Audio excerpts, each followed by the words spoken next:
الحقيقة إن في ناس شغلتها في الحياة مراقبة الناس التانية. ده راح فين؟ ده جه منين؟ ده خرج مع مين؟ ومين اللي جاله؟ أكل إيه؟ لبس إيه؟ ودى عياله فين؟ ودخلهم مدارس إيه؟ وفي ناس تانية شغلتها في الحياة إنها تقارن عيشتها بعيشة غيرها، وتقارن حياتها بحياة غيرها، وتقارن حتى عيالها بعيال غيرها. أنا ابني مش زي ابنك ليه؟ أنا ابني ما بيذاكرش زي ابنك ليه؟ ابني ما بيلعبش زي ابنك ليه؟ وفي ناس تالتة شغلتها في الحياة إنها تسمع وتنقل لغيرها وماشية في طيرها وخلاص. دي حتى مستعدة تسمع منهم مجرد خيالات وتهيؤات تخرب بيها عيشتها وبيتها.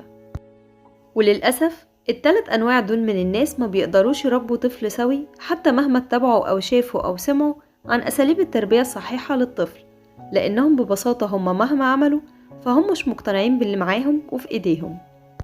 والحل إننا نبعد عن الناس اللي بتراقب وتقارن وتسمع وتنقل لغيرها، علشان نقدر إحنا نعيش في راحة بال ونعرف نربي أطفالنا في جو هادي. بس المشكلة لو الناس دي حد قريب مننا أو حد من عيلتنا، وفي الحالة دي بطلوا تتكلموا عن حياتكم وعن أطفالكم قدامهم، وخلوا العلاقة بينكم سطحية، واقفلوا بابكم عليكم، وبطلوا تعرضوا حياتكم على السوشيال ميديا، لأن راحة البال ملهاش مرتجع، والصحة نفذت الكمية.